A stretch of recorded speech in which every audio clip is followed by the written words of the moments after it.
ప్రార్థన చేసుకుందాం. పరిశుద్ధుడైన మా దేవ, కృపగల మా తండ్రి, నీకు స్తోత్రములు నాయన. చాలా దినముల తర్వాత సమాజముగా కూడి నాయన మేమందరము నీ సన్నిధిలో ప్రార్థించినట్లు నీవు చూపిన ఈ అవకాశమునకై స్తోత్రం చెల్లించుకుంటున్నాం. ప్రభు, మేము కోల్పోయిన దానంతటిని మాకు మరల దయచేయి ప్రభువా. ఈ కాలమంతటిలో మేము నేర్వవలసినది నీ మార్గముల యందు సంచరించడానికి కావలసిన సకలమైన బలమును మాకు అనుగ్రహించు నాయన. దుష్ట సంబంధమైన ప్రతి ఆలోచన నుండి తప్పించి నీ కొరకు ప్రత్యేకింపబడి బ్రతుకుటకు మమ్మల్ని జ్ఞాపకం చేసుకో. వ్యర్థమైన వాటిని మనసున పెట్టక యోగ్యమైన వాటిని, ఘనమైన వాటిని తలంచినట్లు మాకు బుద్ధి పుట్టించు, కృప చూపించు. క్రియ చేసే మహిమ పొందమని యేసునామమున అడుగుచున్నాం తండ్రి.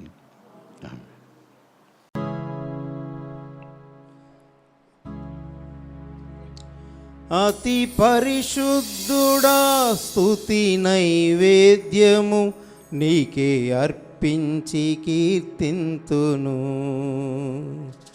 అతి పరిశుద్ధుడా, స్తుతి నైవేద్యము నీకే అర్పించి కీర్తింతును. నీవు నా పక్షమై నన్ను దీవించగా, నీవు నా తోడువై నన్ను నడిపించగా, జీవింతును నీ కోసమే. ఆశ్రయమైన నా యేసయ్యా, జీవింతును నీ కోసమే. ఆశ్రయమైన నా యేసయ్యా, అతి పరిశుద్ధుడా, స్తుతి నైవేద్యము నీకే అర్పించి కీర్తింతును. అతి పరిశుద్ధుడా, స్తుతి నైవేద్యము నీకే అర్పించి కీర్తింతును.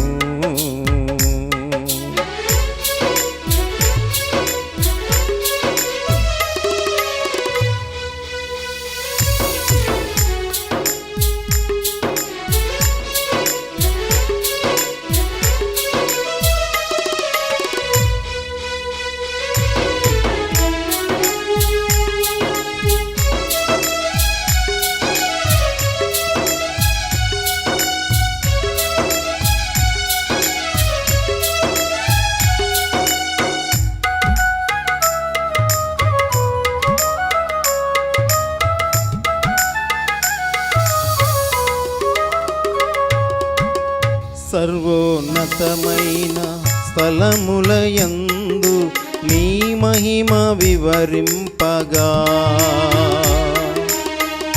ఉన్నతమైన నీ సంకల్పము ఎన్నడూ ఆశ్చర్యమే.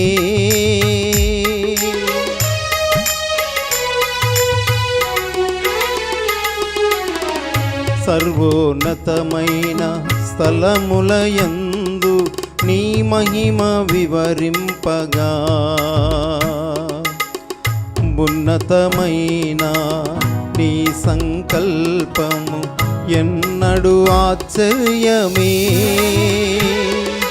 ముందెన్నడూ చవి చూడని సరిక్రొత్తదైన ప్రేమామృతం, ముందెన్నడూ చవి చూడని సరిక్రొత్తదైన ప్రేమామృతం నీలోనే దాచావు ఈనాటికై. నీ రుణం తీరదు ఏ నాటికి, నీలోనే దాచావు ఈనాటికై. నీ రుణం తీరదు ఏ నాటికి.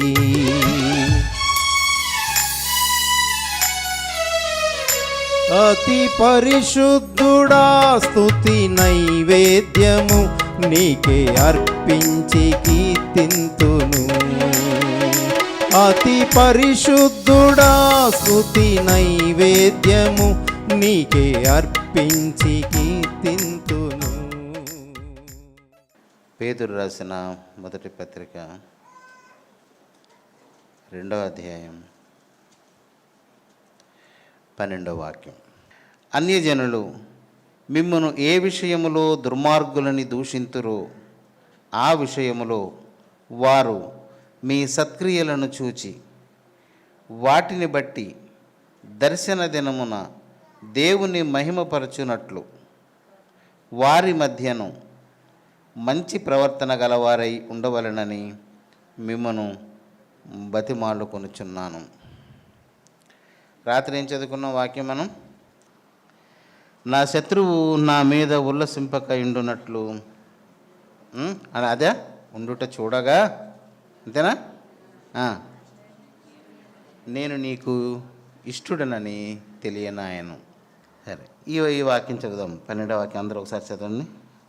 అన్యజనులు మిమ్మును ఏ విషయములో దుర్మార్గులని దూషింతురో ఆ విషయములో వారు అంటే ఆ విషయములో అంటే ఏ విషయములో అన్యజనులు మనలను చెడ్డవాళ్ళు అని దూషిస్తుంటారో ఆ విషయములో ఆ దూషించిన వారు మన సత్క్రియలను చూచి మన సత్క్రియలను బట్టి దర్శన దినమున దేవుని మహిమపరచునట్లు వారి మధ్యను మంచి ప్రవర్తన గలవారై ఉండవలెనని మిమ్మును బతిమాలుకొనుచున్నాను.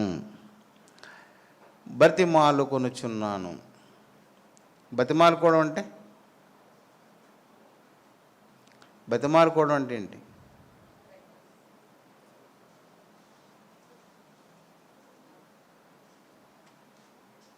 అందరికీ తెలుసు కానీ అర్థం చెప్పరు. బతిమాలడం అంటే ఏంటి చెప్పండి? కార్యము పూర్తయ్యే వరకు వాడిని వదలకుండా విసిగిపోకుండా చేయడం కోసం ఏదో చేసి వాడికి ఏదైనా కావాలంటే లంచం ఇచ్చి చాక్లెట్ ఇచ్చో ఏం చేసో లేకపోతే కొట్టో ఏదోలాగా మొత్తానికి బుజ్జగించి ఆ పని జరిగేలాగా చే. ఇక్కడ పేతురు యేసుక్రీస్తు శిష్యుడు, అపోస్తలుడైన వాడు మనకు చెప్తున్నమాట. మీ అందరికీ మనం ఈ విషయంలో ప్రతివాడు బాధ్యుడు, ఎవడికి వాడే బాధ్యుడు. మనము పరలోకం కొరకు సిద్ధపడుతున్న సమయం కనుక ఈ మాటని ప్రతివాడు తనకు తాను ఆపాదించుకోవాలి. మీరు ప్రభువును ఎరగక పూర్వం ఏ విషయంలో దుర్మార్గులు అని అయ్యున్నారో అది మీకు తెలుసు. ప్రతివారం మనందరం నేను ఏ విషయంలో దుర్మార్గుడినో నాకు తెలుసు. అలాగే మీ అందరూ కూడా మంచివాళ్ళని నేను అనుకోను. ప్రతివారు వారి వారి దుర్మార్గ స్వభావాన్ని ప్రవర్తనని కలిగి ఉన్నారు. దీన్ని గూర్చి ఒకసారి ఎఫెసీయులకు రాసిన పత్రిక ఒకసారి చూద్దాం. ఎఫెసీయులకు రాసిన పత్రిక 2వ అధ్యాయంలో ఒక విషయం చూసి మళ్ళీ మనం, మీ అపరాధముల చేతను పాపముల చేతను మీరు చచ్చిన వారై ఉండగా ఆయన మిమ్మను క్రీస్తుతో కూడా బ్రతికించెను. మీరు వాటిని చేయుచు, వాటిని అంటే అపరాధములను పాపములను చేయుచు వాయుమండల సంబంధమైన అధిపతిని అనగా అవిధేయులైన వారిని ఇప్పుడు ప్రేరేపించు శక్తికి అధిపతిని అనుసరించి ఈ ప్రపంచ ధర్మము చొప్పున మునుపు నడుచుకుంటుంది. అర్థమవుతుందా? వీడెవడో అంటే అన్ని జనులు అంటే ఎవరు అంటే వాయుమండల సంబంధమైన అధిపతి. అంటే ఎవరైతే దేవునికి అవిధేయులై ఉంటారో వారిని ఇప్పుడు ప్రేరేపించు శక్తికి అధిపతి. వాడు ప్రధాని అన్నమాట. ప్రధాని అంటే మన దేశ ప్రధాని అని కాదు, అది అంటే అవిధేయులను ప్రేరేపించే శక్తికి యజమాని లాంటి వాడు. ఈ ప్రపంచ ధర్మము చొప్పున మునుపు నడుచుకుంటిరి. ఈ ప్రపంచ ధర్మం అనే మాట మనం మర్చిపోకూడదు. అయితే వారితో కలిసి మనమందరమును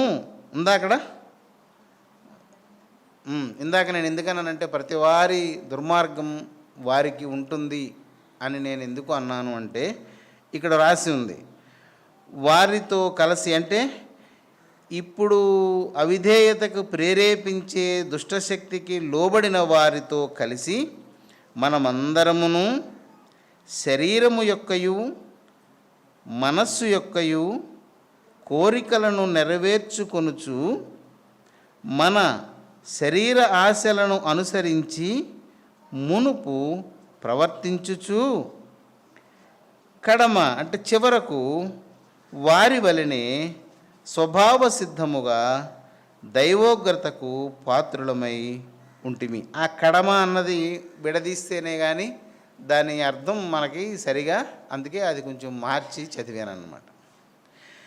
కలిపి చదువుకుంటే అదొకలాంటి సరళతలోకి ఆ పదం దూరిపోద్ది, ఆ భావం మనకు దొరకదు. ఈ భాగం చదివితే మనకి ఏమనిపిస్తుంది అంటే దేవుని మాటను అనుసరింపకుండా మనలను ప్రేరేపించే శక్తి వాయుమండల సంబంధమైన అధిపతి వలననే కలుగుతుంది. మనలో ఎవ్వరమైనా దేవుని యందున్నవాడు దేవుని మాటకు విరోధమైన ఆలోచన ఏదైనా చేస్తే వెంటనే మీరు గుర్తుపెట్టుకోండి, మనలను పాలించేవాడు ఆ విషయంలో వాడు. అది ఖచ్చితంగా దుష్టుని యొక్క ప్రేరణ. ఈ లేఖనాలను బట్టి దీని ఏంటంటే దుర్మార్గత అనేది, చెడుతనము అనేది దుష్ట సంబంధమైన మనస్సు. ఇప్పుడు దేవతలను ఆరాధించేవారు ద్వేషిస్తూనే ఉంటారు, ప్రేమించడం అనేది వాళ్ళకి తెలియదు. కానీ దేవుని ఆరాధించే వారికి ద్వేషించడం అనేది కనుమరుగైపోతుంది, ప్రేమించడం ఒక్కటే మన దగ్గర మిగులుతుంది. ఉదాహరణకి చూడండి, మన మందిరంలో ఒక 2 లక్షల రూపాయలు ఉన్నాయనుకోండి, మీరు నిజమని అనుకోండి, ఓ 10 లక్షలు ఉన్నాయనుకోండి. మనకేమనిపిస్తుంది? ఎవడైనా తిండికి లేనివాడు పేదవాడు ఉంటే అందులో నుండి తీసి కొంత దానికి ఖర్చు పెట్టాలని అనిపిస్తుంది. కానీ దేవతారాధన చేసేవాళ్ళు చూడండి, ఆ దేవతల పేరు మీద భూములు ఉంటాయి, బంగారం ఉంటుంది, బ్యాంకులో డిపాజిట్లు, ధనమంతా అలాగా కుప్పలుగా, అంతేగాని అది ఎవరికి పంచదు. అదే దుష్టత్వానికి మంచితనానికి ఉన్న వ్యత్యాసం. ఇశ్రాయేలు పరిశుద్ధ దేవుని ఆరాధించే వారందరూ జాలి గలవారు. తమ కష్టార్జితంలో నుంచి కొంత తీసి లేమి గలవారికి ఇస్తారు. కానీ దేవతారాధన అంటే ఈ వాయుమండల సంబంధమైన అధిపతి ఎవరికి సహాయము చేయనీయుడు, సంపద అంతా దాస్తారు. అది కరెక్టా కాదా? మీరు చదవలేదు ఎప్పుడు పేపర్లోని?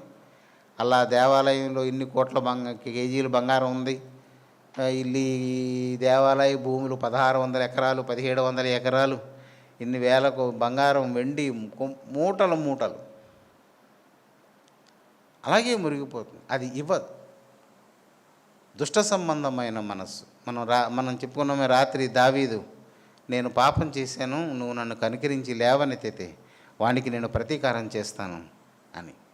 దేవుని పిల్లలారా, ఈ ముక్క మీకు ఎందుకు చదివించానంటే స్వభావ సిద్ధముగా చెడుతనము కలిగిన వారు దేవుని యొక్క ఉగ్రతకు పాత్రులవుతారు అని ఈ లేఖనం మనకి తెలియచేస్తుంది. పేతురు ఏం చెప్తున్నాడు? ఈ వాక్యం మనం ఈ రోజున చదువుకుంటున్నాం. ఏమంటున్నాడు? అన్యజనులు మిమ్మును ఏ విషయములో దుర్మార్గులని దూషించారో ఇంతకు పూర్వం మీరు అన్య సంబంధంగా బ్రతికినప్పుడు మనల్ని ఏ విషయంలో దూషించారో ఏమనుంది అక్కడ? ఆ విషయములో దూషించిన వారే మన సత్క్రియను చూచి వాళ్ళు దేవుని మహిమపరచాలి. ఎప్పుడు? దర్శన దినం అంటే యేసుక్రీస్తు ప్రత్యక్షమైనప్పుడు. యేసుక్రీస్తు అప్పటి వరకు వాళ్ళు మనం కలిసే బ్రతుకుతాం. వాళ్ళు దుర్మార్గతను వాళ్ళు అలాగా జరిగించుతూనే వస్తారు. మనమైతే వీళ్ళ చేత హేళన చేయబడుతూ, అవమానింపబడుతూ, వాళ్ళు మనల్ని సిగ్గుపరుస్తూ ఉంటారు. అలాగ బ్రతుకుతాం. ఆ దినాన వాళ్ళు దేవుని స్తుతిస్తారు. ఏమని ఊహించండి. ఉందా? అక్కడ ఉందా? దర్శన దినమందు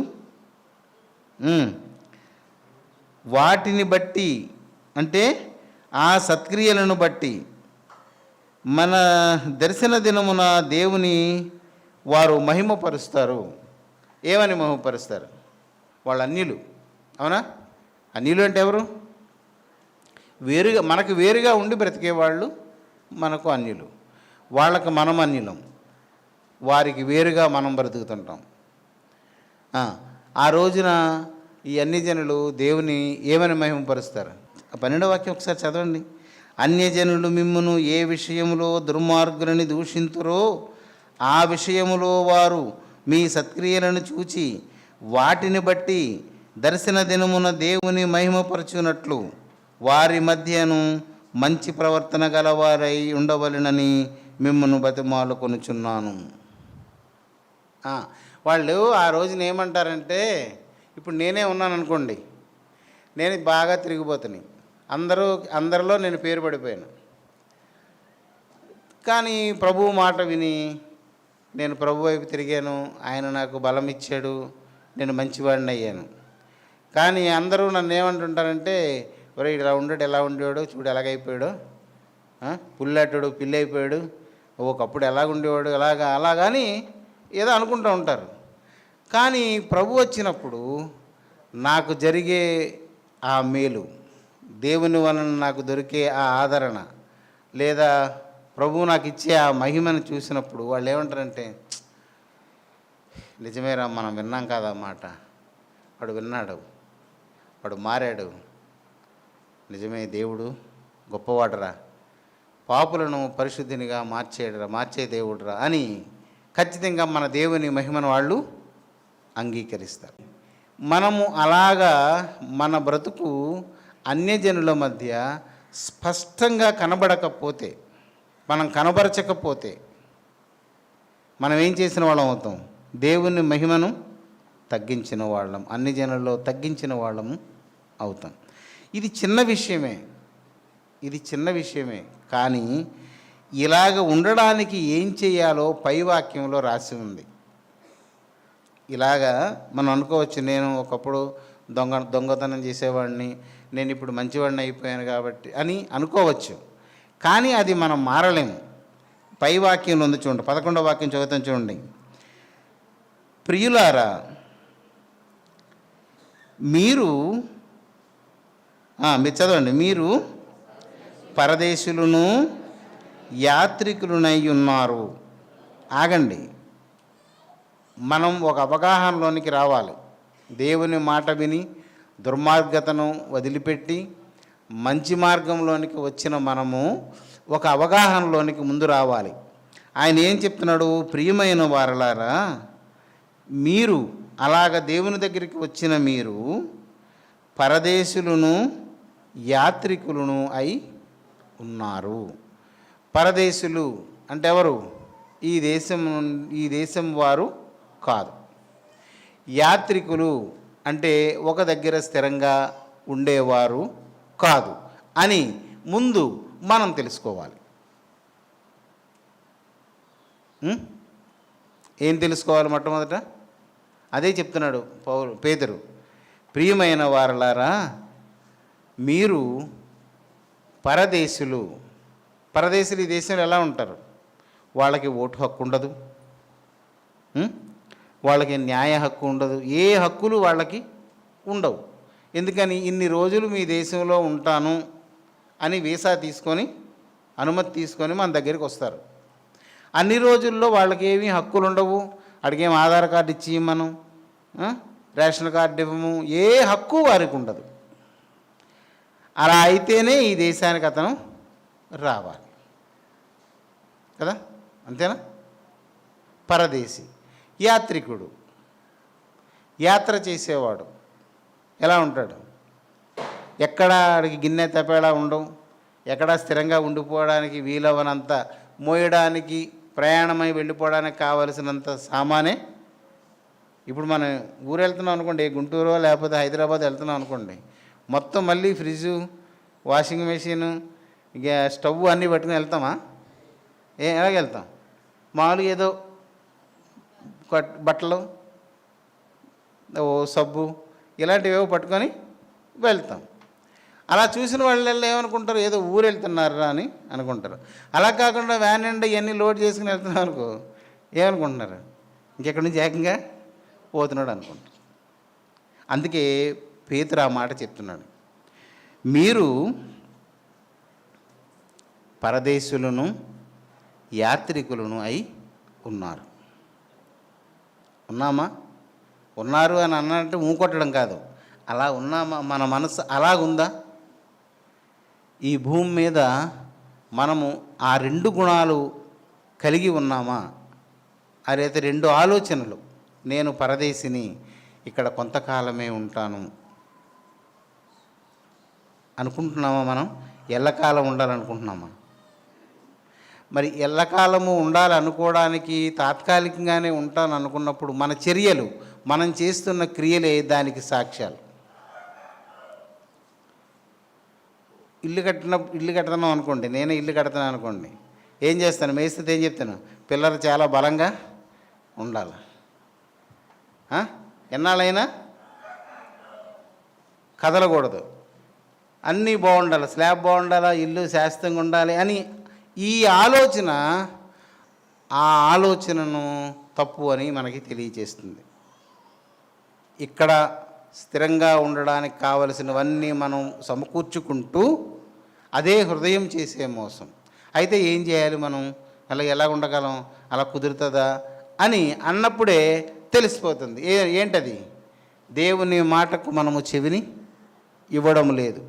అక్కడ చెప్పేవాడే వాయుమండల సంబంధమైన అధిపతి, అవిధేయులైన వారికి అధికారి అయిన వాడు చెప్తున్న మాట అది. ఈ మాటలు మనకు రుచించవు, ఇష్టపడవు, కానీ ఇవి నిజం. ఇది అపోస్తలుడైన పేతురు చెప్తున్న మాట. మీరు పరదేశులను యాత్రికులను అయి ఉన్నారు. ఉన్నారు అని అతను ఆపాడు పదాన్ని. ఉన్నారు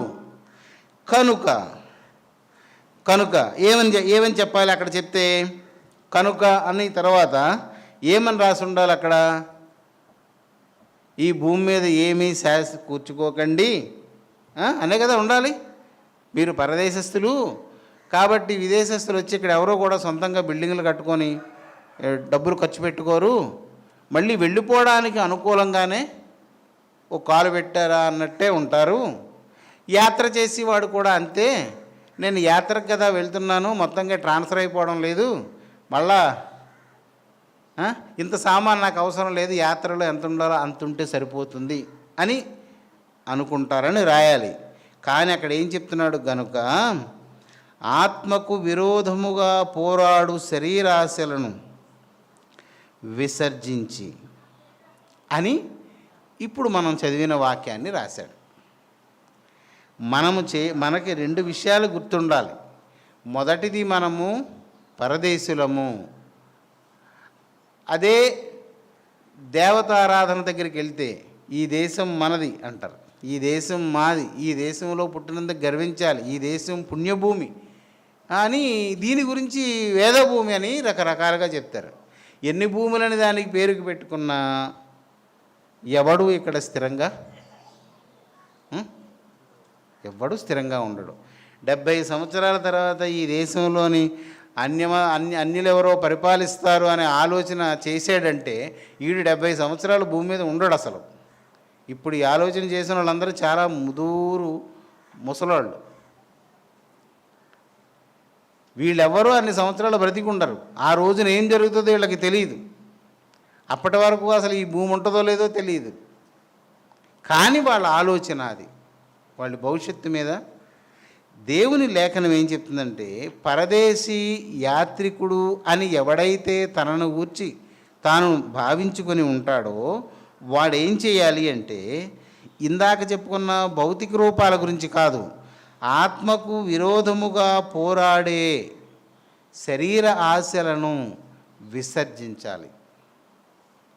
ఆత్మకు శరీర ఆశ అనేది ప్రతిదానికి ఉన్న లక్షణం ఏంటంటే, ఆత్మను పాడు చేయడానికి అది పోరాడుతుంది. అది పోరాటాన్ని మళ్ళీ పోరాటంతోనే గెలవాలి తప్ప, పోరాడుతున్న వాడితో తప్పించి తిరుగుతున్నంతసేపు మనం ఓడిపోతూనే ఉంటాం. మనము దేంతో పోరాడతాము చెప్పాలి. మనం చాలాసార్లు చెప్పుకున్నాం, మనము అనుదినము ప్రార్థనలో పోరాడాలి. ఎవరు ప్రార్థనలో పోరాటం మానేస్తారో వారు శరీర క్రియలకు లొంగిపోతారు. ఎందుకంటే శరీర ఆశలు నిత్యము ఆత్మకు విరోధంగా పోరాడుతూనే ఉంటాయి. అవి నువ్వు చేసినా చేయకపోయినా, అంగీకరించినా అంగీకరించకపోయినా అవి చేసే పోరాటం అవి చేస్తూనే ఉంటాయి. ఇది చెప్పినవాడు దైవజనుడు, దేవుని ఆత్మచేత నింపబడిన వాడు వ్రాసిన మాట ఇది. కనుక ఇక్కడ మనము ఆత్మకు విరోధముగా పోరాడే శరీరాశలను విసర్జించి, దానికి జోడించండి ఈ వాక్యం, అన్ని జనులు ఏ విషయంలో మనలను నిందిస్తుంటారో ఆ విషయంలో మనము మంచి ప్రవర్తనను కనబరచాలి. ఏ విషయంలో నిందిస్తారో అంటే, ఇందాక మనం చదువుకున్నామే, ఎఫెసీయులకు రాసిన పత్రికలో ఒక ముక్క చదువుకున్నాం. అక్కడ ఏంటి, మీకు శరీరాశలు అంటే ఎక్కడో మనం కడిసి పెట్టామా ఏంటవి, గలతీలో ఉంటుంది చూడండి ఒకసారి.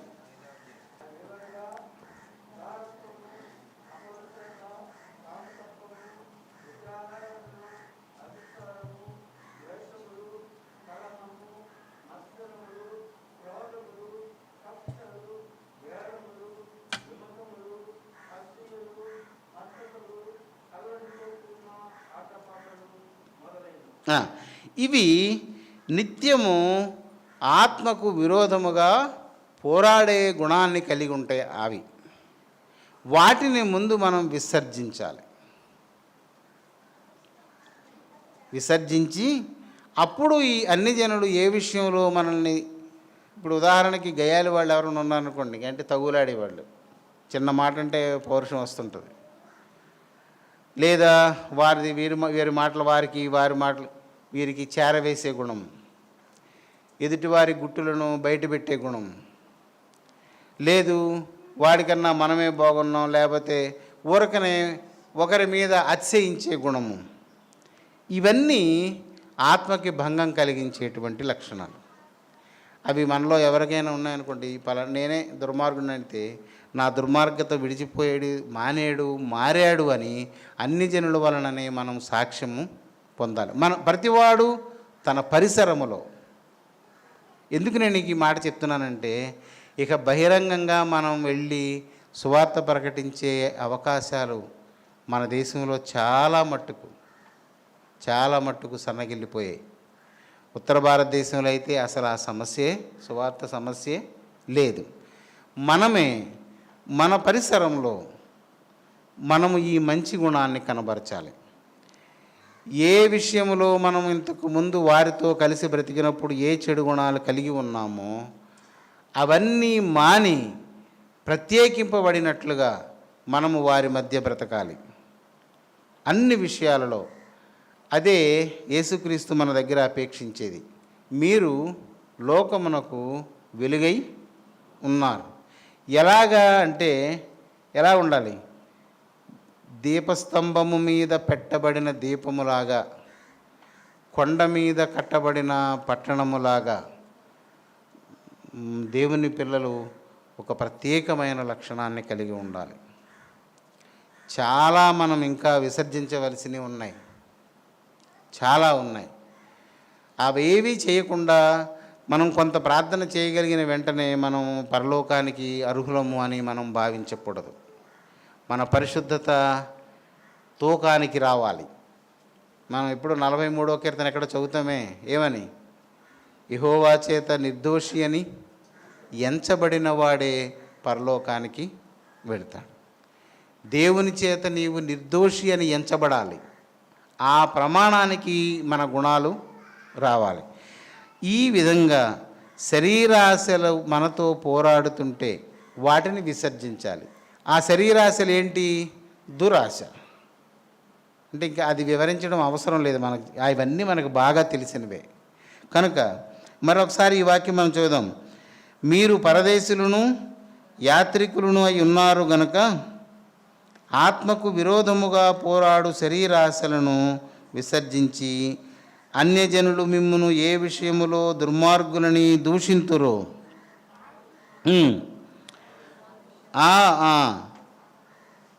మంచి ప్రవర్తన గలవారై ఉండవలనని మిమ్మల్ని బతిమాలుకొనుచున్నాను. దేవుని పిల్లారా, మీరు నేర్చిన దేవుని జ్ఞానము చాలా ఎక్కువైనది, అది నిరుపమానమైనది. మీరు ప్రతిదినము ప్రార్థన విషయంలో పట్టుదల కలిగి ఉంటే చాలు. అది మీకు కేంద్ర నాడీ వ్యవస్థ లాంటిది ప్రార్థన అనేది. అక్కడే మీరు సరిగా దేవుని చేత ఒప్పించబడతారు, దేవుని చేత మీరు ప్రేరేపించబడతారు, దేవుని వలన బలము పొందుకుంటారు. మీరు ప్రార్థన విషయంలో మీరు గంట చేస్తున్నారో అరగంట చేస్తున్నారో మీ స్థాయి ఎక్కడ ఉందో మరి నాకైతే ఖచ్చితంగా తెలియదు, కానీ మీరు ప్రార్థనా జీవితంలో మాత్రం చాలా స్థిరంగా ఉండాలి. మిమ్మల్ని గూర్చి మీ ఇంటి వారిని గూర్చి జాగ్రత్త పడండి. ఏ రూపంలో ఏ నష్టము మన దరికి చేరకుండా మనము జాగ్రత్త పడాలి. ఒక పడవ కట్టుకున్నాడు అనుకోండి, ఎక్కడ కన్నం లేకుండా ముందు ఎక్కడ కన్నాలు ఉన్నాయో వెతుక్కోవాలి. అంతేగాని బాగుంది కదా అని బాగున్న దగ్గర కూర్చుంటే పాడైన చోట నుండి మనకి ప్రమాదం వస్తుంది. ఇదిగో ఈ కరోనా అనే ఒక పేరు, దీని చేత ఇప్పుడు ప్రపంచం అంతా, భూమి అంతా నష్టాన్ని అనుభవిస్తుంది. మన దేవుని పిల్లలు ప్రార్థన యందు ఇంకా ఆసక్తి కలిగి మిమ్మల్ని మీరు కట్టుకోండి, కాపాడుకోండి. ఏ అపరాధం కూడా మన జీవితంలో ప్రవేశించకుండా జాగ్రత్త పడండి. మరణమే వచ్చినా దాన్ని ఎదుర్కోవడానికి సిద్ధపడండి. ఎంత బాధనైనా ఎదుర్కోవడానికి సిద్ధంగా ఉండండి. అంతేగాని అన్యజనుల్లాగా నిరీక్షణ లేని వారిలాగా మీ మనసులో ఆలోచనలు రానివ్వద్దు, పరిగెత్తొద్దు, స్థిరంగా ఉండండి. మనం చేయవలసిందల్లా రాత్రి చెప్పుకున్నామే, ఒకవేళ మరణమే నా దగ్గరకు వస్తే నేను 2 విషయాల గురించి ఆలోచిస్తాను. ఒకటి, అది దుష్టుని శోధన వలన కలిగిందా, ఎదుర్కోవడానికి శక్తి అడుగుతాను. ఒకవేళ ప్రాణం పోవడానికి సిద్ధమై ఉంటే చనిపోవడమా మానడమా అనేది నా చేతిలోనే ఉంటుంది, మీ చేతిలోనే ఉంది. ప్రతి క్రైస్తవుడి చేతిలో వాడు మరణం ఉందని గుర్తుపెట్టుకోండి. మరణం మీ దగ్గరికి వస్తే, మీ దగ్గర ఏ దోషము లేకపోతే, అన్ని విషయాల్లో పరిశీలించుకుంటే నేను పవిత్రంగానే ఉన్నాను అని మీ మనస్సాక్షి మీకు సాక్ష్యం చెప్తే మీరు దేవునికి అప్పగించుకొని దేవుని రాజ్యానికి వెళ్ళిపోవడం మంచిది. నేనైతే అదే చేస్తాను. అలా కాకుండా ఏదైనా అపరాధ భావన ఉంటే ప్రభు దగ్గర హిజ్కియా చేసినట్టుగా ప్రార్థన చేసుకోండి. ప్రభువా, నా దగ్గర ఈ అపరాధం ఉంది, ధనాపేక్ష ఉంది, లేదా మనుషులను మోసం చేసే గుణం ఉంది, అబద్ధమాడే స్వభావం ఉంది, లేదా జారత్వ విచార సంబంధమైన మనస్సు నన్ను ప్రేరేపిస్తుంది అని ఏదైనా మీ దగ్గర ఉన్నట్లు తోస్తే, నరులను ద్వేషించే, సహోదరులను ద్వేషించడం, ఒకరి గుట్టు ఒకరికి చేరవేసే దుర్మార్గమైన బుద్ధి ఏదైనా ఉందేమో చూసుకోండి. పరిశీలించుకున్నప్పుడు ఏది లేకపోతే సంతోషం, ఏదైనా ఉంటే ప్రభువా ఈ విషయంలో నన్ను చక్క చేసుకోవలసి ఉంది, ఈ విషయంలో నేను దోషిని ఎంతమాత్రము నిర్దోషిగా ఎంచని వాడవు నువ్వు, కాబట్టి ఈ విషయంలో నిన్ను పరిశుద్ధపరిచిన తర్వాత నన్ను తీసుకొని పో ప్రభు అని ప్రార్థన చేయండి. గుర్తుపెట్టుకోండి, మన అంతం ఎప్పుడూ మరణమే, మనం ఎప్పటికైనా చనిపోవలసిందే. దేవుని కొరకు సిద్ధపడిన వాడు శరీర ఆశ ఏం చేస్తుంది అంటే నిన్ను ఆత్మ సంబంధమైన బలాన్ని పొందుకోకుండా చేస్తుంది. మనం ఏమీ చేయలేని వాటిని మనం చేయడానికి మన మనసును సిద్ధపరుస్తుంది. మన ప్రాణం నిజంగా మన చేతిలో ఉందా?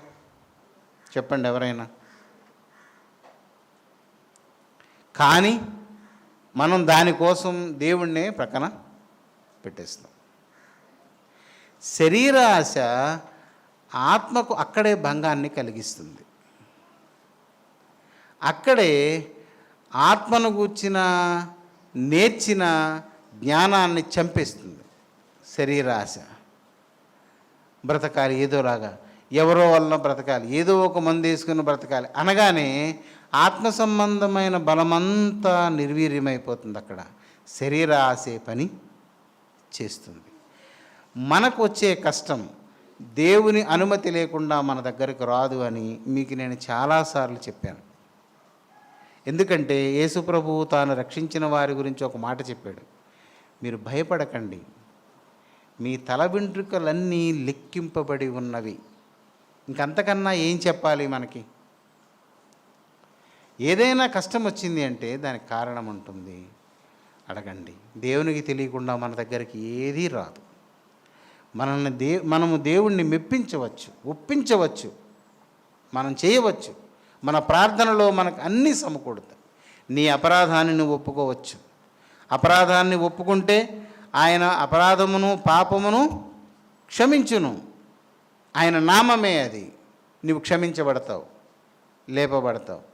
ఒకవేళ నీవు పరిశుద్ధతలో పరిణితి చెందినవాడవైతే నువ్వు ఇక్కడ ఉండవలసిన పని ఏముంటుంది? ఇంకా ఏముంది? ఇక్కడ అయినా ఉండాలి అనిపిస్తుంది అంటే అదే శరీర ఆశ.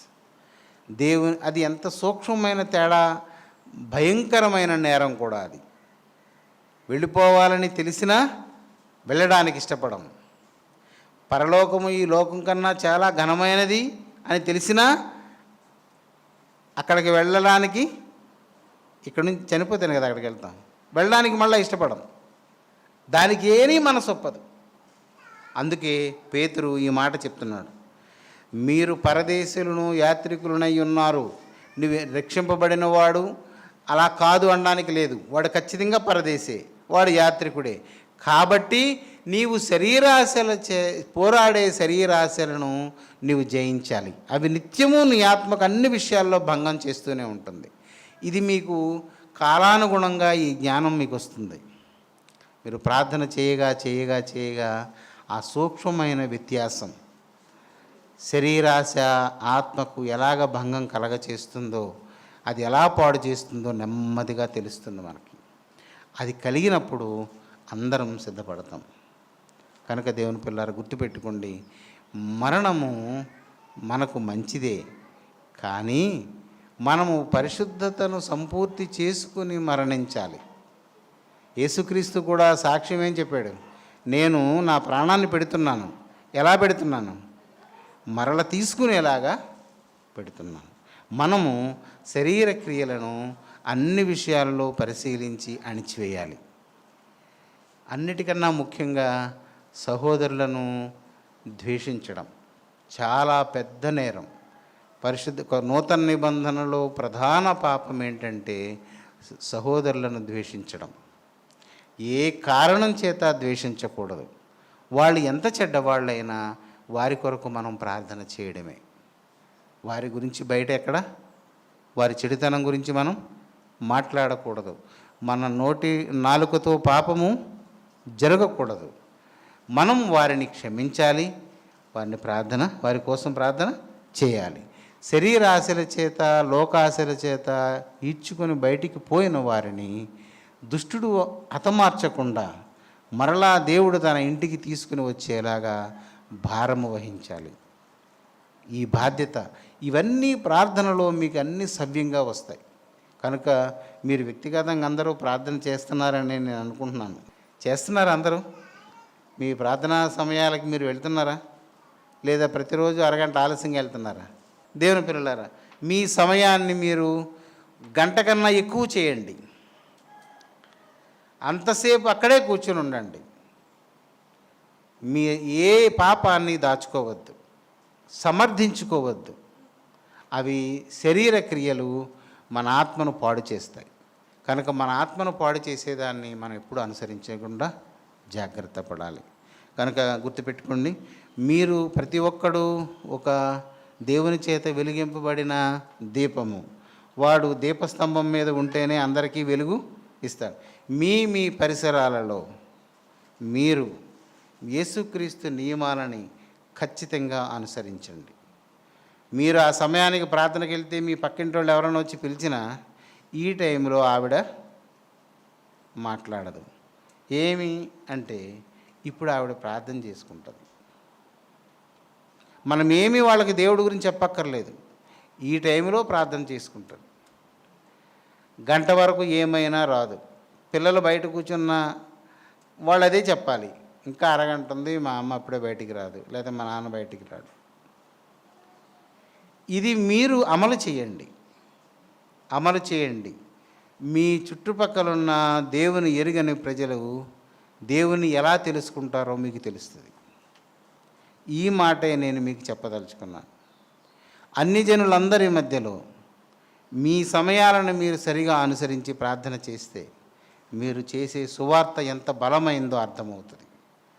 మనము దేవుని ప్రతి ఇంటికి పరిచయం చేయాలి. ఇప్పుడు ఉదాహరణకి దేవుడి బాబుల్లో అదేదో మూలలు ఉంది, అంతేనా? ఎడ్ల వీధి అది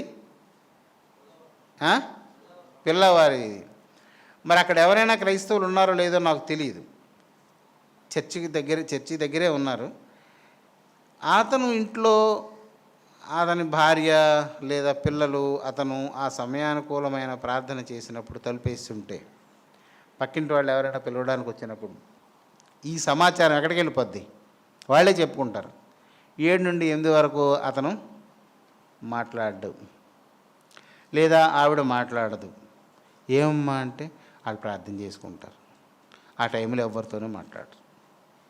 అంతేగాని మా అమ్మ వచ్చిందని కానీ లేచిరా, ఇంట్లో వాళ్ళకి ముందు చెప్పుకోవాలి, ఈ టైంలో నువ్వు రావద్దు. నువ్వు అలా మధ్యలో వచ్చావనుకో ఏమైంది? అన్ని జనుల మధ్య నీ సాక్ష్యము పోయింది. వాళ్ళు సొంత వాళ్ళు వచ్చి తీస్తారు కానీ మనకైతే పలకరారా. అదేమైంది? అప్పుడు ద్వేషబుద్ధిని, తేడా గుణాన్ని ప్రదర్శిస్తుంది. అమలు చేయండి. ఇప్పుడు సువార్త ఇలాగ చేయండి. మీరెవ్వరూ కూడా ఈ సాక్ష్యాన్ని చెడగొట్టుకోవద్దు. అందరికీ తెలియాలి, ఇది మీరు ప్రార్థన చేసుకుంటున్నారని తెలియాలి. మీ స్థలాలలో ఒకవేళ అన్ని జనుల మధ్య మీరు ఉన్నప్పుడు ఏదన్నా చెడుతనం, మీరు చెడ్డవాళ్ళు అయ్యి ఉంటే వాళ్ళ మధ్య సాక్ష్యాన్ని ఎలాగూ సంపాదించుకుంటారు. ఇది మాత్రం ఖచ్చితంగా మీరు అమలు చేయండి. ఏది ఏమైనా మీరు ఎక్కడ ఉన్నా అక్కడనే మీరు వెలిగింపబడిన వారు గనక మీ వెలుగు అందరికీ కనబడేలాగా, అంతేగా నటించొద్దు. మన నోటి నుండి ఏ మాట రాకుండానే మన దేవుని గూర్చిన సువార్త వెళ్తుంది.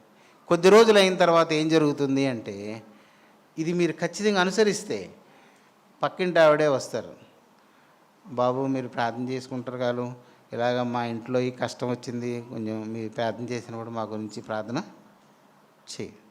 రారా? వస్తారు. దీపం దగ్గరికి ఎలాగన్నా పురుగులు వస్తాయి, అలాగా పవిత్రంగా బ్రతికే దగ్గరికి ఖచ్చితంగా అవసరార్థం వాళ్ళు వస్తారు. అంతే. వారికి దేవుని గురించి మీరు చెప్పండి. మన దేవుని ఘనత, ఆయన పాపులను పరిశుద్ధపరిచే తీరు, ఆయన ఘనతను గూర్చిన జ్ఞానాన్ని మీకు తోచిన మాటలతో వాళ్ళకి మీరు చెప్పండి. దేవుని ఆత్మే మీకు తెలియజేస్తాడు వాళ్ళకి ఏం మీకు చెప్పాలో. కాబట్టి మీ అందరూ ఇంతమంది ఉన్నారు, మీరందరూ ప్రతిరోజు ఆ సమయానికి మీరు ప్రార్థనలో కూర్చున్న చోటల్లా దేవుని యొక్క ఆత్మ సంచారం ఉంటుంది. దేవుని పిల్లలారా, మీరు సిద్ధపడండి, అన్ని జనులకు దేవుని జ్ఞానాన్ని ప్రకటించండి. అలాగ చేయండి. దేవుడు మిమ్మల్ని ఆత్మలో ఐశ్వర్యవంతుల్ని చేస్తాడు. మీకు ఎప్పుడు ఎరుగని దేవుని గురించిన ప్రత్యక్షతను మీకు ఇస్తాడు. ప్రార్థన చేసుకుందాం. పరిశుద్ధుడైన మా దేవ, కృపగల మా తండ్రి, నీకు స్తోత్రములు. నీవు మాకు అనుగ్రహించిన కృపను మేము కలిగి ఉన్న వారమై, దీనులమై, నీ రాజ్య సంబంధులమై అన్యుల మధ్య నీ నామమును ప్రచురపరచుటకు మమ్మలను సిద్ధపరచును. ఆయన ప్రతివానికి నీ ఆత్మను కాపాడుకొనుట యందు జాగ్రత్తను శరీరాశలను విసర్జించుట యందు ఆసక్తిని, నీ రాజ్యమును గూర్చిన సాక్ష్యమును ప్రబలపరచడానికి నీ ఇంటిని గూర్చిన అపేక్షను దయచేసి దీవించు నాయన. ఆశీర్వదించి పంపించు ప్రభువా. ఈ క్షేమమును వారికి కలుగ చేయి నాయన. దేవా, వారు గృహములలో నాయన నీ సన్నిధిలో ప్రార్థన చేయునట్లు ప్రేరేపించు. ఎవరును సోమరులు కాక నిష్ఫలులుగా మిగిలిపోక నీ యందు ఫలించున్నట్లు కృపను కనబరచు నాయన. ప్రార్థన యందు పట్టుదల గల వారిని చేయి ప్రభు. అది వారి యొద్ద ఉన్నంత కాలము దుష్టుడు వారిని ముట్టజాలడు. ఒకవేళ శోధన కలిగినను, శరీరమునకు అనారోగ్యము కలిగినను, నీవే స్వస్థపరచుదువు, నీవే ఆదరించుదువు. మరణశయ్య మీద ఆదరించువాడవు, మరణము నుండి విడిపించువాడవు నీవే నాయన. మరణదినము నీకు మాత్రమే వశమగును గనుక ప్రభువా, మా యందు నీ కృపను విస్తరింపజేసి మమ్మల్ని ఆదరించు.